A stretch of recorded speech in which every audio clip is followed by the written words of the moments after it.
자, 오늘 제목은 연합을 이루고 협력을 강화하라라는 내용인데요.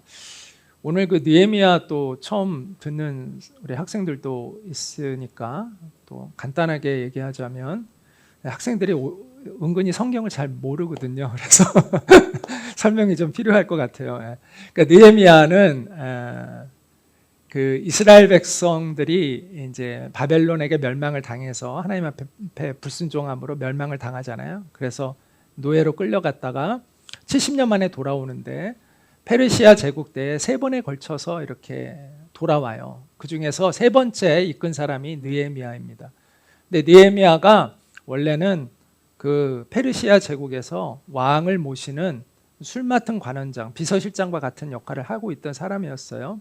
그런데 자기의 그 안위를 또 지위를 내려놓고 이스라엘의 본토에 있는 자기 백성들이 많은 침략을 당하고 또 성벽이 무너져 가지고 너무나 무질서한 가운데 그들이 고통 가운데 살고 있다는 이야기를 듣고 눈물로 기도하면서 결국은 왕의 허락을 받아내서 그가 다시 돌아와서 거기서 리더가 되어서 성벽을 52일 만에 재건합니다. 근데 오늘 느헤미야 3장은 그 성벽을 어떻게 나누었고 어떻게 누구에게 맡겨서 그 일을 완수했는가에 대한 내용을 이야기하고 있습니다. 탁월한 리더의 자질은요, 기획력과 실행력을 겸비하는 것입니다. 미국의 경영 전문지인 포춘지에서 이런 이야기를 했는데요. 실패하는 리더의 70%는 치명적인 하나의 약점을 가지고 있는데 그것은 실행력이 부족이다. 오늘날 미국 경영자의 95%가 옳은 말을 하고 5%만이 그 옳은 일을 실행에 옮긴다. 그러니까 매우 적은 사람만이 실행력을 가지고 있다. 그래서 성공하는 사람이 적다. 이제 이런 이야기를 했다는 것이죠. 자, 실행력이라는 말을 사전에서 찾아보면 자기의 생각을 실제로 행하는 능력이라고 이렇게 되어져 있습니다. 우리가 계획을 세우는 것만으로 어떤 일을 진행할 수 있다면 얼마나 쉽겠어요. 그냥 계획하면 다 되니까. 근데 그게 아니라 계획만으로 되는 일이 거의 없고 우리가 실행을 해야만 그 일들이 이루어지는 거죠. 그래서 내 안에 있는 장벽을 뛰어넘어야 되고 나를 극복해야 되고 또 외부의 환경을 극복해야 비로소 내가 계획한 것들을 이루어낼 수가 있는 것입니다. 그래서 구슬도 꿰어야 보배라는 말이 있듯이 아무리 뛰어난 기획력이 있다 하더라도 실행력이 받쳐주지 않으면 아무 소용이 없습니다. 근데 그런 리더를 찾는 게 쉽지 않아요. 근데 오늘 본문에 나오는 이 느헤미야는 기획력과 실행력을 모두 겸비한 그러한 리더였다라는 것입니다. 그래서 10년이 넘도록 지지부진하던 그 성벽을 완성하지 못하고 이미 10년 전에 그 성벽을 재건하려고 했지만 계속 그게 딜레이되고 있었던 거예요. 근데 단 52일 만에 성벽을 완공을 하는 쾌거를 이루게 됩니다. 느헤미야 3장은 양문에서부터 시작해서 양 그림 있죠. 이게 양문이에요. 양들이 다니는 문이었던 것 같아요. 시계 반대 방향으로 이제 돌아가면서 성벽 공사를 느헤미야가 누구에게 맡겼는지가 이제 3장에 쭉 기록되어 있습니다. 그래서 총 길이가 약 4km 정도 됐고요. 10개의 문이 있었고요. 4개의 망대가 포함되어 있었습니다. 이거를 느헤미야가 42개의 팀을 나누어서 각각의 그 영역을 분배시켜서 완성을 시키게 됩니다. 한마음이 되어서 일사불란하게 조직적으로 이렇게 움직일 수 있었기 때문에 단 52일 만에 성벽을 완공할 수가 있었죠. 근데 우리가 여기서 한 가지 봐야 될 게 뭐냐면 다양한 계층의 사람들이 함께 했다라는 거예요. 다양한 계층의 사람들이. 직업적으로도 다양해요. 아까 세공정의가 나오는데 금을 세공하는 사람을 의미하는 거예요. 그리고 또 향을 제조하는 기술을 가진 이런 기술자들이 나와요. 또 제사장과 레위인 이런 종교인들도 거기에 포함되어 있어요. 공무원들은 당연하고 상인들까지도 포함되어 있었어요. 그리고 건축과는 전혀 없는 모든 사람들이 다 그 건축에 함께 동원되어 함께 같이 힘을 합쳤다라는 것을 알 수 있습니다. 또한 신분적으로도 다양해요.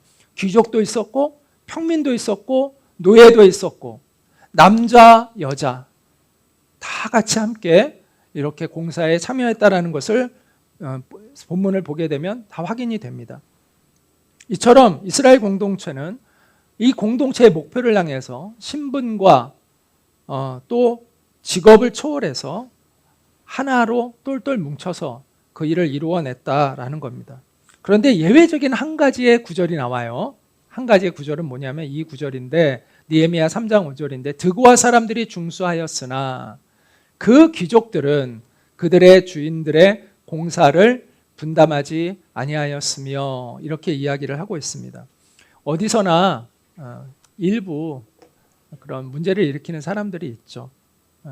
모두가 하나 되었지만 그렇지 못한 그 그룹이 있었는데 이게 드고아의 귀족들이다, 이렇게 이야기를 해주고 있습니다. 느헤미야가 이제 마음에 그걸 감추고 이렇게 꼭 하고 있다가 이렇게 밝히고 있는 걸 보게 되죠. 평민들은 열심히 했던 것 같아요. 다 열심히. 근데 귀족들은 그렇지 않았습니다. 근데 이걸 역으로 얘기하면 이런 언급이 된 사람은 이 사람들밖에 없어요. 그럼 다른 얘기는 무슨, 그 얘기는 역으로 얘기하면 어떤 얘기예요? 다른 귀족들은 다 열심히 참여했다는 거죠. 그러니까 이 드고아의 귀족들 외에 다른 데는 문제를 일으킨 사람이 아무도 없었고 다 함께 참여했다라는 것을 반증하고 역으로 또 설명하고 있는 거죠. 더욱이 예루살렘에 거주하는 사람들만 이 예루살렘 성벽을 했던 게 아니에요. 다른 지역에 있는 먼 길을 와서 수십 킬로미터를 와서 그 일을 도운 사람들이 있어요. 아까 여기 드고아 사람들이라고 했는데 드고아 사람들도 마찬가지예요. 그 지역 사람들이 아니에요. 먼 지역에 있는 사람들이 왔다는 거죠. 뭐 사노이, 여리고, 기브온, 미스바 이런 지역들이, 거기에서 온 사람들이 언급이 돼요. 그러니까 멀리서 수십 킬로에서 와서 그 성벽을 재건하는 일에 마음을 합한 사람들이 많았다라는 것을 또한 우리가 알 수가 있습니다. 성경은 분열을 경계하고 연합을 강조합니다. 로마서 16장 17절에 내가 여러분에게 권합니다. 여러분이 배운 교훈을 거슬러서 분열을 일으키며 올무를 놓는 사람들을 경계하고 멀리하십시오. 이렇게 이야기하고 있고요. 고린도전서 1장 10절에도 형제 여러분, 내가 우리 주 예수 그리스도의 이름으로 권합니다. 부디 서로 갈라지지 말고 의견을 모아서 한 마음 한 뜻으로 굳게 연합하십시오. 이렇게 권면합니다. 또 에베소서에서 성령이 여러분을 평화의 띠로 묶어서 하나가 되게 해주신 것을 힘써 지키십시오. 이렇게 이야기를 하고 있어요. 자, 여러분에게 질문을 한번 해볼게요. 자, 성령 충만해지면 하나가 될까요? 아니면 하나가 되면 성령 충만해질까요? 둘 다입니다. 성령 충만하면 하나가 됩니다. 그런데 우리가 하나됨을 또한 계속해서 힘써 지켜지지 않으면 그 성령의 충만은 깨집니다. 그래서 성령 충만하면 하나가 되지만 우리가 그 하나됨을 지키려는 노력을 하지 않으면 성령의 충만함은 지속될 수 없습니다. 교회 안에서의 연합도 필요합니다. 우리 안에서의 연합도 필요합니다. 우리 공동체 안에서의 연합도 필요합니다. 그런데 교회와 교회 간의 연합, 또 다른 우리와 또 다른 그 기독교 단체들의 연합, 이 연합이 필요합니다. 저는 정말 연합운동을 오랫동안 그 일들을 해왔습니다. 그래서 이 연합한다는 게 얼마나 힘이 드는 일인지를 잘 압니다. 제가 그 연합운동을 하면서 제가 느낀 것은 연합을 위해서는 두 가지의 조건이 필요하다는 생각을 했어요. 그게 뭐냐면, 첫 번째는 뭐냐면요, 같이 한번 읽어볼까요? 시작. 하나님의 나라를 구하는 진실성입니다. 자, 연합의 성패는 우리의 마음속에 얼마나 하나님 나라를 구하는 진실한 마음이 있는가가 중요합니다. 많은 경우 연합이 하나님 나라가 아닌 내 나라를 구하는 사람들이 모이면, 내 이익을 먼저 하고자 하는 사람들이 모이면 연합은 일어날 수 없습니다. 그래서 연합은 십자가에 나를 못 박은 사람들이 모였을 때 연합이 잘 이루어지는 것이죠. 사람들에게 당신의 꿈을 버리십시오라고 말하면 두려워합니다. 제가 보험회사에 다니는 한 교인과 이야기를 나눈 적이 있는데, 그 사람은 경제적으로 매우 그 당시에 어려운 상황이었습니다. 그래서인지 하나님의 뜻을 찾기보다는 오직 세상 성공에 대한 집착이 되게 강했어요. 그분과 대화를 나누면서 제가 제 책을 선물해 줬어요. 꿈을 버려라 라는 책을 선물해 드렸는데 이분이 그 책을 봤더니 자기가 안 그래도 이 책을 한번 사서 읽고 싶었대요. 그런데 그 책을 읽는 게 두려워서 안 샀다는 거예요. 꿈을 버리라는 말이 두려웠다는 거예요. 자기가 지금 갖고 있는 자기의 그 바라는 것이 가득한 거죠. 그런데 사도 바울은 이런 표현을 합니다. 이렇게 이야기합니다. 무엇이든지 내게 유익하던 것을 내가 그리스도를 위하여 다 해로 여길 뿐더러 또한 모든 것을 해로 여김은 내 주 그리스도 예수를 아는 지식이 가장 고상하기 때문이라. 내가 그를 위하여 모든 것을 잃어버리고 배설물로 여김은 그리스도를 얻고 그 안에서 발견되려 함이니. 사도 바울은 자기의 꿈을 버리는 것을 두려워하지 않았어요. 왜? 하나님이 주시는 꿈이 더 귀하고 또 그것이 결코 우리의 인생을 해되게 하는 것이 아니라 더 진정으로 풍요롭게 하는 것이라는 것을 알고 있었기 때문입니다. 저의 책 꿈을 버려라 인데 도서관에도 있어요. 어떤 선생님이 또 사주셨는지 모르겠는데 하여튼 도서관에도 이렇게 있어서 반가웠는데 그 꿈을 버려라는 제 책의 프롤로그에 제가 이렇게 글을 썼습니다. 하나님 나라의 꿈이 아니라 자아성취의 꿈으로 가득하고 십자가의 복음이 아니라 성공의 복음으로 물들어 있는 성도들이 계속해서 늘어나고 있습니다. 이것은 한국교회가 처한 위기의 실체적 진실입니다. 이 위기는 그동안 우리가 하나님 나라를 위해 충성하는 성도들을 길러내는데 힘을 쏟기보다는 단지 우리 교회를 위해 충성하는 성도들을 길러내는데 힘을 쏟았기 때문이라고 생각합니다. 이제라도 하나님 나라의 가치를 올바로 회복하고 그 가치를 실현하기 위해 자신을 드리는 참된 성도들을 길러내서 세상에 내보내야 합니다. 이렇게 제가 썼습니다. 만약에 우리 안에 내 나라가 아니라 하나님 나라가 우선되어 있지 않다면, 그러니까 하나님 나라보다 내 나라가 우선되어 있다면, 하나님 나라에 대한 목표가 아니라 내 목표가 중심이 되어 있다면 우리는 하나 되기 어려울 겁니다. 근데 반대가 되면 하나 되기가 쉽겠죠. 그래서 우리가 첫 번째 가장 중요한 건 연합을 이루려면 내 마음의 중심이 하나님 나라를 구하는 그 진실함이 있을 때 우리는 하나 될 수가 있다라는 것이죠. 자, 또 하나가 있어요. 그런데 그러면 진실한 마음을 있는 사람들이 모이면 하나가 되더냐? 그렇지가 않다라는 거예요. 분명히 내가 이분도 진실해요. 이분도 진실해. 이 그룹도 진실하고 이 그룹도 진실해. 근데 모아놓으면 하나가 되지 않는 경우들도 많아요. 왜냐하면 또 하나 중요한 게 있어요. 리더십이 필요한 거예요. 리더십. 연합을 이끌어내는 좋은 리더십이 필요한 거예요. 그 리더십이 잘 발휘되지 않으면 그게 연합이 이루어지기가 어려워요. 아무리 순수한 마음을 있어도 의견들이 다 다르단 말이에요. 각자 다른 환경에서 있었고 각자 자기가 중요하게 여기는 관점들이 하나님 나라 안에서도 또 다 다르잖아요. 우리 선교팀들도 또 다 다르잖아요. 몽골에 또 어떤 때는 캄보디아에 필리핀에 다 자기의 관심들이 좀 또 다르고 또 몽골 안에서도 또 각자 자기의 관심 있는 영역들이 또 다르고 그래서 이렇게 다 자기의 생각 내가 우선순위를 두는 게 다 다르다 보니까 이런 사람들이 모여서 같이 어떤 거를 이루어가는 것이 진짜 쉽지 않은 일이에요. 그래서 이것들을 이루려면 이 부정적인 에너지를 없애고 긍정적인 에너지로 채워갈 수 있는 그런 좋은 리더십들이 있어야 그것이 연합이 되고 하나가 되어져 갈 수가 있는 것이죠. 느헤미야가 바로 그 역할을 했던 겁니다. 자, 그러면 이 연합을 이끌어내는 리더의 자질을 우리는 느헤미야로부터 어떤 것들을 배울 수 있느냐? 자, 첫 번째 따라해 볼까요? 솔선수범. 자, 첫 번째는 솔선수범입니다. 느헤미야는 공사 기간에 현장을 떠나지 않았고 편하게 잠을 자지도 않았습니다. 그리고 지휘하면서 같이 일을 하고 같이 병기를 잡고 잠을 잘 때도 옷을 벗지 않고 긴장한 상태라는 것이죠. 다른 그 사람들과 똑같이 그렇게 그 재건하는 일에 함께 했습니다. 그래서 오늘 본문은 3장이지만 4장에 보면 이렇게 말씀합니다. 그때 내가 또 백성에게 말하기를 느헤미야를 내가는 느헤미야를 얘기하는 거죠.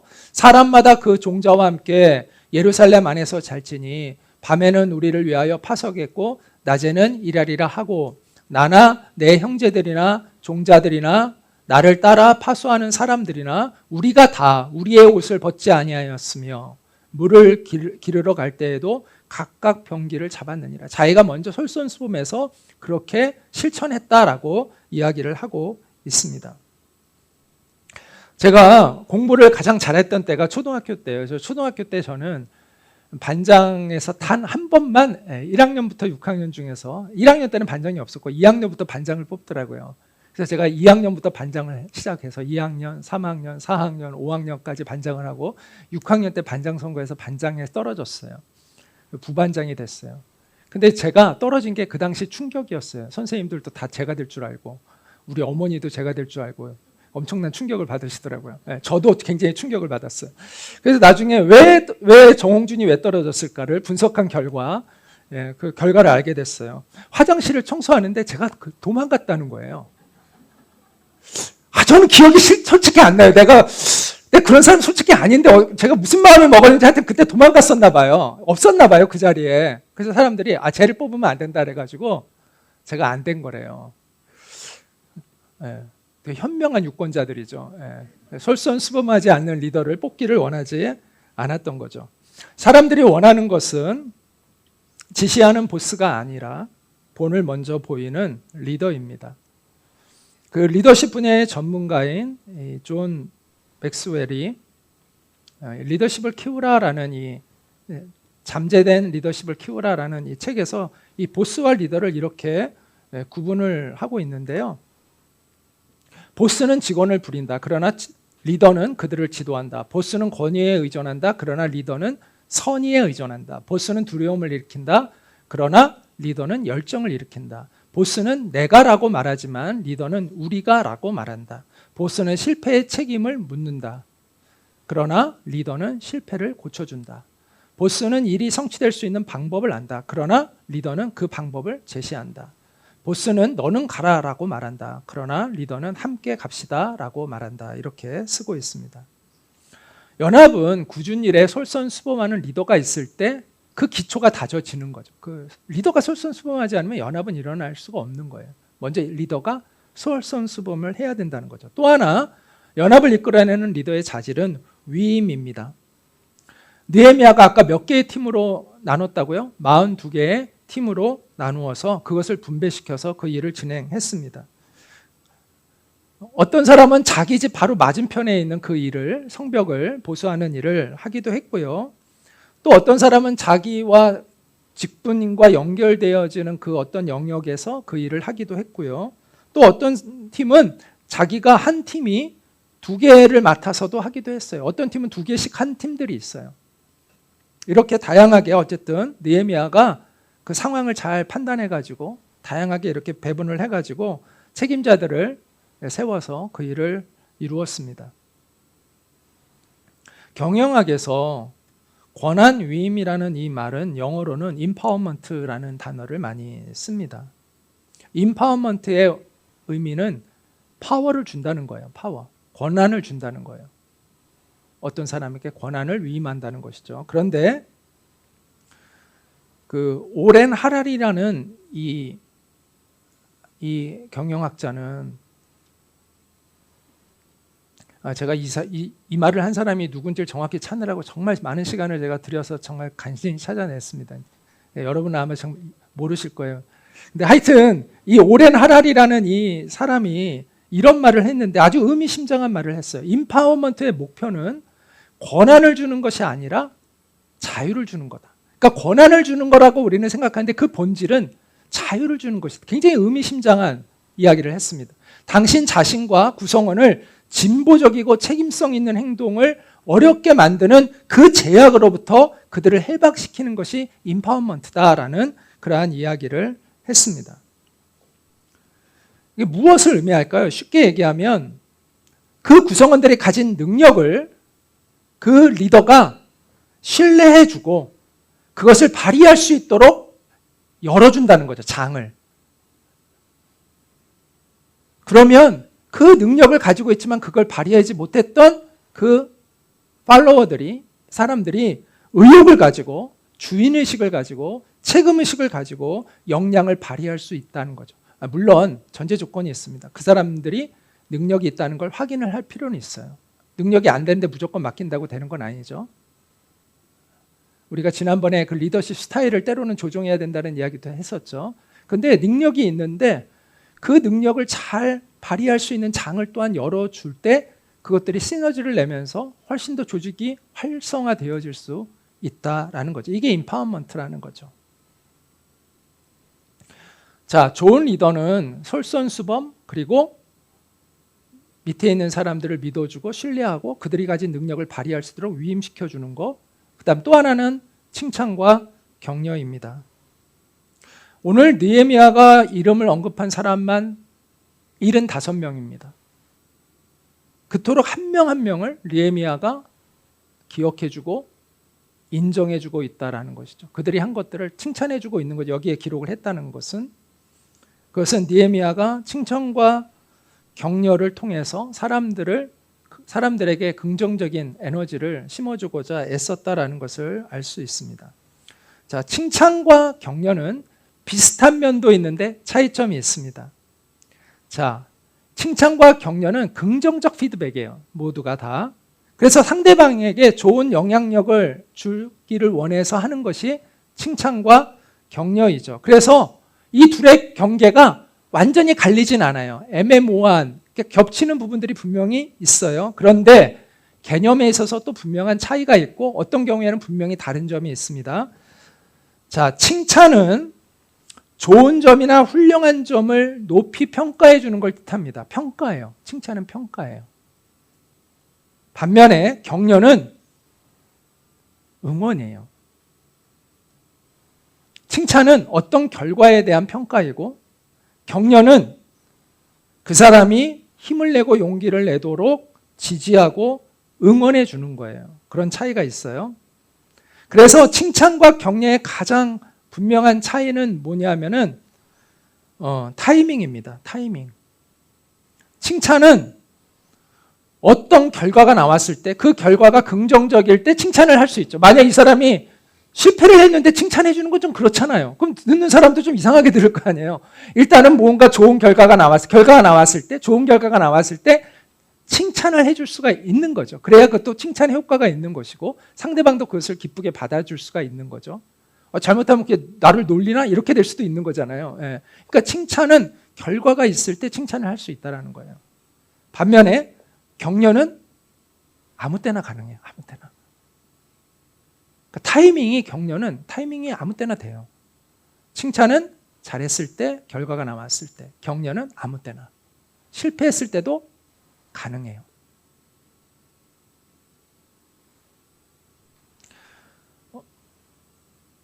그래서 이렇게 얘기할 수 있어요. 칭찬은 보상에 가까운 거고요. 격려는 선물에 가까운 거예요. 자, 그러면 또 한번 질문해 볼게요. 자, 우리는 칭찬해야 할까요? 격려해야 할까요? 예. 네, 맞습니다. 예. 학습 효과가 있는 것 같습니다. 예. 칭찬과 격려가 다 필요합니다. 칭찬은 인간은 보상도 필요하고 선물도 필요하기 때문이죠. 이 칭찬과 격려가 굉장히 동기부여를 하는 굉장히 강력한 힘이 된다고 이야기를 합니다. 우리가 칭찬을 할 때 사람도 없고 그 사람을 성장시킬 수가 있어요. 자, 그런데 이거를 기억해야 돼요. 격려는 부작용이 거의 없어요. 그런데 칭찬은 부작용을 일으킨다는 것을 알아야 합니다. 그래서 칭찬은요, 주의를 좀 요합니다. 우리가 칭찬하면 이 책을 얘기 안 할 수 없죠. 칭찬은 고래도 춤추게 한다. 예, 그 켄 블랜차드, 지난주에도 켄 블랜차드의 책에 대한 이야기를 했는데 상황적 리더십을 이야기하면서 이 켄 블랜차드 오늘도 나오게 되네요. 근데 칭찬은 고래도 춤추게 한다. 이 이야기는 그 플로리다나 캘리포니아 시월드라는 곳에 저도 거기 가본 적이 있거든요. 거기에 가면 이제 이 샴 고래라고 하는데 돌고래 쇼가 있어요. 근데 거기 막 정말 기가 막히죠. 아주 그 조련사에 의해서 아주 멋진 공연이 펼쳐지는데 이 샴 고래를 훈련시키는 그 과정에 가장 중요한 게 칭찬이라는 거예요. 그래서 뭘 했을 때 잘했을 때는 굉장히 칭찬해주고 뭘 잘못했을 때는 벌을 주기보다는 주의를 딴 데로 돌려가지고 다시 긍정적인 에너지로 이 돌고래를 훈련시켜서 계속 조금만 이렇게 잘하면 막 칭찬을 해주면은 이 돌고래가 나중에는 이 조련사의 말에 의해서 완전히 거기에 따라서 움직이는 그러한 돌고래가 된다라는 것이죠. 그러면서 이 책에서 이처럼 우리가 사람들에게 동기를 부여하고 자신감을 주고 성장시키려면 이렇게 칭찬이 필요하다 이렇게 이야기를 하는데 맞는 얘기가 기본적으로. 그리고 이 책에서도 진실성을 담아 칭찬하는 것에 대한 이야기를 해요. 자, 그러나 아까도 얘기한 대로 칭찬은 부작용이 있습니다. 칭찬은 양면성이 있어요. 좋은 칭찬이 있고 나쁜 칭찬이 있어요. 자, 그러면 나쁜 칭찬은 뭘까요? 나쁜 칭찬은 뭘까요?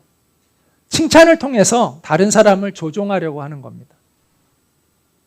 대표적인 게 아부입니다. 아부는 물론 밑에 사람이 윗사람에게 하는 거죠. 그런데 자기의 이익을 위해서 어떻게 보면 윗사람을 조종하는 그런 과정인 거예요. 사람은요, 아부하는 사람을 좋아합니다, 기본적으로. 자기를 막 이렇게 잘한다고 하면 기분이 막 업되잖아요. 그래서 여기에 취하면은 판단력을 잃게 돼요. 주위에 나한테 싫어하는 소리 얘기하는 사람은 이제 듣기 싫어지고 나한테 막 잘한다고만 해주는 사람들이 있으면 좋게 느껴져요. 그런데 이거를 경계해야 합니다. 그래야 올바른 판단력을 가질 수가 있는 것이죠. 그래서 여러분이 권력을 가지고 있다면 아부하는 사람들을 좀 멀리 경계해야 합니다. 또 한편 아랫사람이 윗사람에게 아부하는 경우도 있지만 윗사람이 아랫사람에게 칭찬을 통해서 아랫사람을 조종하려고 하는 사람들도 있어요. 동료 중에서도 있어요. 어떤 사람은 계속 칭찬만 해줘. 막 그러면서 기분을 좋게 해주고 결국은 자기의 의도대로 이 사람을 움직이려고 하는 사람들이 있어요. 동기가 안 좋은 거죠. 칭찬이라는 수단을 통해서 그 사람을 자기 마음대로 조종하려고 하는 거죠. 가스라이팅 하는 거죠. 일종의 그것도. 우리가 그래서 칭찬을 할 때는 내가 선한 마음으로, 내 동기가 정말 선한 마음으로 하려고 하는 건지 아니면 내가 나쁜 그런 의도로 이 사람을 조종하려고 하는 건지를 나도 좀 조심할 필요가 있고요. 들을 때도 우리가 조심해야 해요. 들을 때도 이 사람이 진심으로 나를 칭찬하는 건지 아니면 다른 의도로 칭찬하는 건지를 분별할 필요가 있어요. 자, 그러면 우리가 좋은 칭찬은 뭘까? 무엇이 좋은 칭찬일까? 자, 첫 번째, 칭찬의 동기입니다. 진심으로 칭찬을 해야 합니다. 자, 왜 우리는 칭찬하는가? 이 동기죠. 동기. 왜라는 걸 점검을 해볼 필요가 있어요. 이거를 다 먼저 공개를 하고 시작을 할게요. 자, 칭찬의 동기 왜? 그리고 칭찬의 타이밍 언제? 그리고 칭찬의 내용 무엇을 칭찬해야 될지 또 어떻게 칭찬의 방법 어떻게 칭찬해야 될지 이게 좋은 칭찬을 위한 네 가지의 제안인데 첫째는 진심으로 칭찬을 해야 합니다. 사랑의 마음으로 누군가를 바라보면 진심으로 칭찬할 것이 있습니다. 그러니까 우리가 그 칭찬할 것을 찾아내지 못하는 것은 우리가 그만큼 사랑의 마음이 부족하다고 생각할 수 있는 거죠. 우리가 진심으로 칭찬하려면 칭찬할 게 없지 않을까? 아니요. 진심으로 칭찬하려면 사랑의 마음을 가지면 진심으로 칭찬할 것이 있을 거예요. 그걸 찾아내서 진심으로 칭찬해야 된다는 거죠. 거짓이 아니라. 자, 또 하나는 타이밍이 중요하다는 거예요. 즉각적으로 칭찬할 때 효과가 있지. 한참 있다가 칭찬을 하면 그 칭찬이 칭찬처럼 잘 받아들여지지 않을 수가 있다는 거죠. 그래서 즉각적으로 칭찬해야 된다는 거예요. 또 하나는 결과보다는 물론 칭찬은 아까 결과가 나왔을 때 칭찬한다고 이야기했죠. 그런데 결과에 집중해서 칭찬할 필요는 없다는 거예요. 이 사람이 점수가 A를 받아서 너 A 받아서 잘했어 라고 굳이 이야기할 필요는 없다는 거예요. 네가 정말 열심히 노력했구나 이 과정을 칭찬해 주면 더 좋다는 것이죠. 그러니까 꼭 결과보다는 과정에 집중하고 또 능력보다는 노력에 초점을 맞추어서 그것을 칭찬해 줄 때 그 칭찬이 더 좋은 효과가 있다는 거예요. 그리고요, 과정을 본다는 건 그 사람에게 더 깊은 관심을 갖고 있다는 것을 의미해요. 관심이 없으면 결과밖에 못 보거든요. 결과만 칭찬해주게 되죠. 왜냐하면 과정에 관심이 없으니까. 좋은 결과 나왔으니까 그 결과를 자꾸 이야기를 하는데, 우리가 누군가를 자세히 관찰하고 있었으면 그 과정을 알잖아요. 그래서 그 과정을 칭찬해주면 이 사람이 정말 나를 유심히 관찰했구나, 알고 있고, 내 진심을 알고 있구나, 내 진정성을 알고 있구나, 내 노력을 알고 있구나, 더 고마운 마음이 있죠. 그래서 과정을 칭찬하는 것 중요하고, 또 하나는 어떻게 칭찬하느냐, 구체적으로 칭찬하다라는 거죠. 그냥 너 잘했어 라고 칭찬하기보다는 네가 정말 부지런히 열심히 살피고 이렇게 꼼꼼하게 이렇게 해서 이번에 이 프로젝트가 잘 마칠 수 있었어 라고 이렇게 구체적으로 얘기해 줄 때 본인도 더 자신감이 생기고 더 동기부여를 받을 수가 있다라는 것입니다. 진심, 한번 따라 볼까요? 진심을 담아 지체하지 말고 바로 결과보다는 과정을 구체적으로 칭찬하라. 이렇게 결론을 내릴 수 있을 것 같습니다. 칭찬과 격려가 얼마나 큰 영향력을 주는지를 알려주는 한 이야기를 전해드리고자 합니다. 그 신촌 세브란스 재활병동에서 환자들을 대상으로 복음을 전하는 김봉남 전도사님이라는 분이 계신데, 이분이 지금도 그렇게 일하고 계신지는 모르겠어요. 근데 하여튼 그분이 예전에 간증을 하신 걸 제가 들었는데, 거기에 털보 아저씨의 이야기가 나와요. 이 사람은 병원에서 가장 골치 아픈 환자였어요. 툭하면 막 칼로 막 간호사고 뭐 환자고 다른 사람이고 막 찔러 죽인다고 협박하고 막 욕하고 막 거친 그러한 사람이었습니다. 그런데 보호자가 나타나지 않아가지고, 보호자가 없었던 것 같아요. 그래서 퇴원도 못 시키고 할 수 없이 병원에서 그냥 계속 이렇게 머무르고 있었습니다. 그는 고아로 자랐고요. 하도 배가 고파서 고아 안에서 뛰쳐나와가지고 막노동을 하면서 이곳저곳 다니고 탄광에서 일하고 또 다이너마이트 폭파시키는 그런 위험한 일을 하면서 그냥 하루하루 살아가는 사람이었습니다. 술에 찌들어 살고 쾌락을 즐기고 돈 벌면 그냥 써버리고 이런 삶을 살았는데, 현장에서 안반이 무너져 내리는 바람에 거기에 그냥 다리가 거기 깔려서 하반신 마비가 된 그러한 사람이었습니다. 병원에서 그에게 정신과 치료를 받아보라고 하도 이제 난폭하고 하니까 했는데 싫다고 하더니 갑자기 어느 날 한번 받아보겠다고 그러더라는 거예요. 그래가지고 정신과의 진료를 한번 갔다 왔는데, 진료를 한번 갔다 온 다음부터 사람이 갑자기 달라졌다는 거예요. 갑자기 사람이 굉장히 막 생각을 깊이 하는 사람이 된 것 같고, 말도 별로 안 하고 사람들한테 욕도 하지 않고 많이 얌전해지고, 그래서 막 사람이 많이 변했다는 거예요. 그런데 어느 날 원목실에 이 김봉남 전도사님을 찾아왔대요. 보자마자 전도사님이라고 하셨죠? 그렇게 묻더라는 거예요. 그렇다고. 그랬더니 가슴 속에서 뭔가를 딱 이렇게 빼내더래요. 그래서 저희 깜짝 놀랐대요. 왜냐하면 칼 빼내는 줄 알고 평소에 하도 칼로 사람들 찌른다 그래가지고. 그런데 그게 아니라 이렇게 흰 봉투를 딱 빼더라는 거예요. 그러면서 자초지종을 얘기하더래요. 자기가 정신과 의사한테 상담을 받았는데 그 사람이 자기 얘기를 쫙 듣더니 선생님 정말 힘든 인생을 사셨네요. 제가 선생님 같았으면 전 벌써 미쳤을 거라고. 근데 선생님은 정신이 멀쩡하다고. 제가 정신에 문제가 있으면 제가 약을이라도 드릴 텐데 선생님은 약을 드릴 필요가 없다고. 멀쩡하다고 정신이. 그러면서 자기가 기독교인이라고 하면서 선생님을 위해서 좀 기도해도 되겠냐고 그러더라는 거예요. 그래서 자기가 허락도 안 했는데 갑자기 손을 탁 접접 잡더니 막 기도를 해주더라는 거예요. 그러고 나서 또 저기에 가더니 서랍에서 봉투를 이렇게 해가지고 돈을 넣어가지고 자기한테 주면서 이거 선생님 이거 이 병동에 있을 때 필요한 것 좀 이렇게 사시라고, 그러면서 봉투를 해서 이렇게 줬다라는 거예요. 그래서 이분이 당황하면서 감사하다는 말도 못하고 얼떨결에 막 당황하면서 그냥 그러고 이렇게 나왔대요. 그러면서 많은 걸 자기가 생각하게 됐다고 이야기를 하더랍니다. 이 세상에는 나쁜 사람만 있는 줄 알았는데 그렇지 않은 걸 내가 알게 됐다. 그 정신과 선생님이 믿는 하나님 나도 믿고 싶다. 그리고 가슴속에 봉투를 다시 집어넣으면서 자기는 이걸 헌금할 줄 알았대요. 헌금할 줄 알았는데 다시 이렇게 집어넣으면서 이렇게 이야기하더래요. 제가 이 봉투는 평생토록 손 안 대고 간직하고 있으려고 합니다. 그리고 이 봉투를 볼 때마다 그 의사 선생님 생각하면서 바르게 살도록 노력하겠습니다. 그렇게 이야기를 하더라는 거예요. 이 칭찬이라는 것이, 격려라는 게 정말 사람을 놀랍게 변화시키는 능력이 있습니다. 낙심한 사람을 용기 있게 변화시키기도 하고, 또 평범한 사람을 비범하게 만들기도 합니다.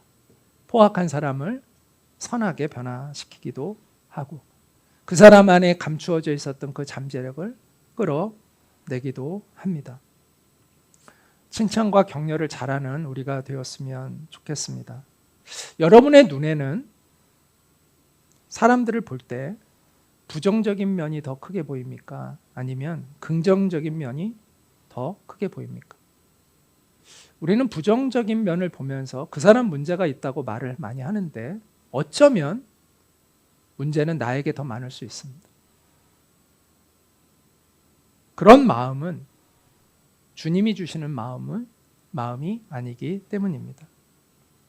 그런 마음으로는 주님의 통로가 될 수 없기 때문입니다. 비난이 아니라 칭찬과 격려가 익숙한 우리가 되기를 바랍니다. 그럴 때 우리는 사람을 얻고 사람을 성장시키고 또 나도 성장할 수 있을 거라고 생각을 합니다. 자, 지금까지 연합을 이끌어내는 느헤미야의 이 리더십에 대해 이야기하면서 오늘날 그것을 이렇게 이야기할 수 있을 것 같아요. 협력적 리더십입니다. 협력적 리더십. 콜라보티브 리더십. 앞에서 언급한 이런 솔선수범이라든지 위임, 칭찬, 이것들은 연합을 이끌어내는 이 협력적 리더십의 기초다. 그러니까 리더가 해야 할 중요한 어떤 그 역할이죠. 이거라고 이야기할 수가 있습니다. 리더가 솔선수범해야 하나가 되고요, 공동체가. 또 리더가 위임을 해야 효과적으로 일이 잘 협업하면서 진행이 됩니다.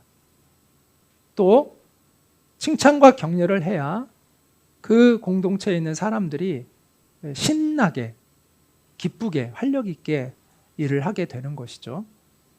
자, 이와 같은 리더의 자질에 대해서 이 공동체를 더욱 결속시키는, 강화시키는 그러한 공동체의 문화 또는 조직 문화라고도 얘기할 수 있겠죠. 그 문화가 있는데 그 몇 가지만 더 생각해보고 마무리하려고 합니다. 그 네 가지가 있는데요. 첫째는 신뢰와 존중입니다. 자, 신뢰라는 것은 상대방을 믿고 의지하는 것을 의미하는 것이죠. 반면에 존중은 상대방을 무시하지 않고 귀중하게 여기는 것을 의미합니다. 자, 이 신뢰와 존중은 서로를 이렇게 연결해주고 있어요. 그래서 신뢰가 있어야 존중이 강화되고요. 또 존중할 때 신뢰가 지속될 수 있는 거죠. 존중을 안 하고 나를 무시하는데 어떻게 신뢰가 계속될 수 있겠습니까? 신뢰가 있을 때 더 존중이 강화되고 존중할 때 또한 신뢰가 지속될 수 있는 것이죠. 이 둘은 긴밀하게 연결되어져 있습니다. 이 신뢰와 존중이 될 때 이 공동체에 있는 사람들이 자부심을 가지고 일을 할 수가 있는 거죠. 그 안에서 내가 이 공동체에 속한 거에 대한 자부심을 가질 수가 있죠. 자, 또 하나는 소통과 공감입니다. 자, 소통은 잘 통한다는 거예요. 막힘없이 잘 통한다는 게 소통의 의미이고요. 공감은 상대방의 입장에서 이 사람을 이해한다는 거예요. 그 사람의 감정이나 그 사람의 주장이나 생각을 내가 그 사람의 입장에서 이해하는 것을 공감이라고 이야기를 합니다. 이 둘도 긴밀히 연결되어 있죠. 소통이 없는데 공감이 될까요? 소통이 없으면 공감할 수가 없어요. 그리고 공감이 있어야 또한 지속적인 소통이 가능하죠. 이 사람 공감을 계속 못하는데 그 사람과 계속 소통하고 싶겠습니까? 그러니까 소통과 공감도 역시 똑같이 신뢰와 존중처럼 연결되어져 있는 것이죠. 그럴 때 이 공동체가 신뢰가 점점 깊어지고 유대감이 쌓이기 시작하는 거죠. 자, 세 번째는 상호 지원입니다. 상호 지원은 서로 도와주고 협력하는 것을 의미합니다. 서로 간에 가진 강점과 약점을 이게 상호 지원하게 되면 우리는 보통 약점을 자꾸 숨기고 이렇게 막 하자, 못하는 걸 할 수 있는 척하고 하면 비효율적이 되잖아요. 근데 우리가 서로 지원해주는 그런 문화 속에서는 그거를 드러낼 수 있어요. 그리고 우리가 서로를 지원해 주면서 각자의 강점을 잘 살려서 일을 할 수 있어요. 그러면 일이 훨씬 더 효율적으로 시너지 있게 일이 될 수가 있는 거죠. 이게 상호 지원의 문화가 될 때는 서로를 경계하지 않고 나의 것들을 그대로 솔직하게 내어놓고 자기의 강점들을 가지고 함께 연합해서 일을 할 수가 있기 때문에 효과적이죠. 효율성이 높아지죠. 자, 마지막으로 책임 공유인데, 이 책임 공유라는 건 성공과 실패에 대한 책임을 함께 지는 것입니다. 자, 그러려면 공동체의 목표가, 우리가 함께 달성해야 될 공동체의 목표가 뭔지를 명확히 알아야 돼요. 그리고 자기에게 주어진 책임이 무엇이고 그거에 있어서 내 역할이 뭐고, 그리고 내 이 역할이 이 전체의 성공을 위해서, 목표 달성을 위해서 어떤 기여를 하고 있는지를 이해하게 될 때 이것이 공유가 된다는 거예요. 그러니까 서로 각자 하는 일이 이 전체의 어떤 결과에 어떤 영향력을 미치는지를 모르면 그냥 자기 일만 하면 되는 거죠. 자기 일만 잘하면 된다고 생각하는 거죠. 그런데 그게 아니라 내 각각의 일들이 이 전체에 우리가 공통으로 목표하는 것에 어떤 기여를 할 줄을 잘 이해하게 될 때 우리가 기꺼이 전체를 바라보면서 우리가 그것을 조율하면서 함께 책임을 지는 그러한 태도를 가질 수가 있게 된다는 겁니다. 그리고 그럴 때 문제점도 빨리 개선하고 싶어 한다는 거예요. 우리 공동체에 이런 문제가 있으면 우리 빨리 이것을 극복해야지라는 그런 마음들도 하나가 빨리 될 수 있다라는 것입니다. 이처럼 리더는 협력과 협업을 강화하는 공동체를 만들어가는 그런 문화를 조성하는 일에 많은 노력을 기울여야 합니다. 브루스 라슨이 쓴 책 바람과 불, 이게 사도행전에 대한 이야기더라고요. 이게 목사님이더라고요, 이분도. 근데 이분이 쓴 이 책에 나오는 두루미에 관한 관찰한 내용이 이 책에 나오는데요. 이렇게 쓰여져 있습니다. 대륙을 횡단하며 머나먼 길을 날아가야 하는 샌드힐 두루미들은 다음과 같은 독특한 행동을 보인다. 첫째, 그들은 거친 바람을 헤치고 나갈 리더를 전면에 세운다. 둘째, 그들은 리더를 교대로 세워서 어떤 새도 전면에만 항상 서도록 하지 않는다. 그러니까 완전히 지쳐 번아웃되도록 내버려 두지 않고 교체한다는 것이죠.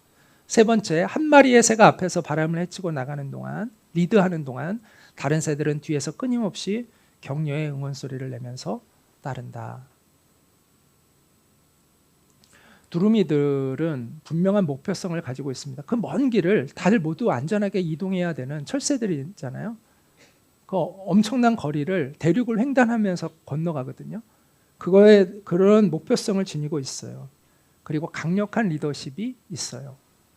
앞에서 누군가가 이끌어가죠. 그런데 그건 독단적인 리더십이 아니라 연합을 이루고 협력을 강화하는 그런 리더십을 발휘합니다. 그래서 두루미들은 서로 신뢰하고 서로 소통하고 지원하고 응원하면서 그 험난한 하늘길의 이동을 완수합니다. 하나님이 우리에게 가라고 하신 그 목적지는 나 혼자 갈 수 있는 곳이 아닙니다. 협력자들이 있어야 갈 수 있는 것입니다. 그러므로 우리는 하나님의 부르심과 진리 안에서 연합을, 협력을 강화하는 거룩한 협력적 리더십이 필요합니다. 이건 제가 만든 말입니다. 앞에 거룩한이라는 것을 붙였어요. 제가 이렇게 한번 해보려고 하는데 어떠니라고 챗 GPT한테 물었더니 아주 좋은 발상이라고 이야기해 주더라고요. 네. 거룩한이라는 이 뜻은 하나님의 뜻을 이루는, 그것이 목적이라는 거죠. 거룩한 하나님의 뜻을 이루기 위한 그러한 협력적인 리더십이 우리에게 필요합니다.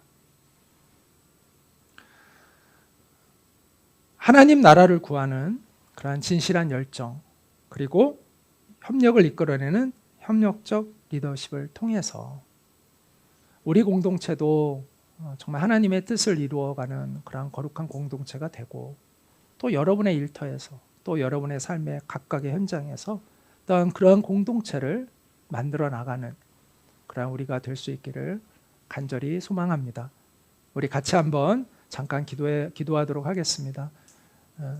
느헤미야가 정말 연합을 잘 이끌어내서 그들이 한 마음이 되어서 그 예루살렘 성벽을 건축했듯이 우리도 그렇게 함께 연합됨으로 하나님이 우리에게 부르신 그 부름의 사명들을 감당할 수 있는 우리의 공동체가 되기를 정말 원합니다. 그리고 또한 우리가 그러한 공동체를 이끌어갈 수 있는 좋은 리더로 성장해 갈 수 있는 우리가 되기를 원합니다. 그런 우리가 될 수 있도록 주님 도와주십시오라고 우리 합심해서 잠깐 기도하도록 하겠습니다. 기도하겠습니다. 존귀하신 하나님, 그렇습니다. 우리가 정말 좋은 리더가 되게 해주십시오. 거룩한 협력적 리더십을 하나님 발휘할 수 있는 그러한 리더들이 되게 될 수 있도록 하나님께서 은혜를 베풀어 주십시오. 주님, 우리가 정말 주님의 뜻을 이루어갈 수 있는 그런 공동체를 이루어가기를 원하고 그런 탁월한 리더가 되어서 여러분을 이끌어갈 수 있는 리더가 되기를 원해서 주님 우리를 그렇게 주님이 사랑하여 주시기를 원합니다. 우리 마음과 하나님의 뜻을 따르는 공동체 성장해 갈 수 있는 우리가 되어줄 수 있도록 주님이 하시고 우리를 이끌어 주시기를 간절히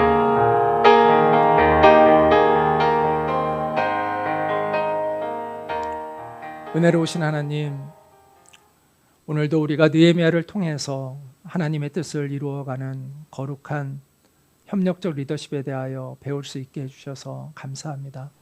하나님, 우리 드림잇 교회가 정말 하나님의 뜻을 받드는 연합된 공동체가 될 수 있게 도와주시기를 간절히 원하고 소망합니다. 이 땅에 우리 주 예수 그리스도의 복음을 증거하는 그 일에 우리가 정말 순수한 열정으로 또 하나님이 주신 지혜 가운데 함께 이 일들을 나누어 분배하고 그 일들을 함께 힘을 모아 감당함으로 말미암아 하나님 온 땅에 온 열방에 또 각각의 영역에 우리의 일터에 하나님의 나라를 이루어갈 수 있는 거룩한 공동체가 되게 해주시기를 원하고 기도합니다. 하나님, 드림이 학교가 정말 세계 열방 곳곳에 주님의 하나님 나라의 인재들을 길러낼 수 있는 그러한 교육 공동체들을 세워갈 수 있도록 주님이 도와주시기를 원합니다. 그 일에 우리가 마음이 하나가 되어 우리가 가진 강점들을 잘 함께 겸손히 활용하여 하나님의 뜻을 받들 수 있는 우리 드림의 학교가 될 수 있도록 주님께서 은혜를 베풀어 주시옵소서. 우리 드림의 학교의 학생들이 하나님 곳곳에서 협력적 리더십을 통해서 하나님의 뜻을 실현해 나갈 수 있는 그러한 탁월한 리더들이 되기를 축복하고 기도합니다. 이들을 통해서 하나님의 뜻이 온 열방에 이루어져 갈 수 있도록 은혜 베풀어 주옵소서. 예수님의 이름으로 기도드립니다. 아멘. 이제는 우리의 유일한 소망 되시는 주 예수 그리스도의 은혜와 하나님 아버지의 크신 사랑과 성령님의 교통하심이 오늘 이 예배를 드린 모든 이들 위해 느헤미야의 리더십을 배워서 하나님의 뜻을 이 땅에 실현해가는 협력적 리더십을 구현해 나가는 리더로 성장하기를 원하는 모든 이들 위해 늘 함께 있기를 간절히 축원하옵나이다. 아멘.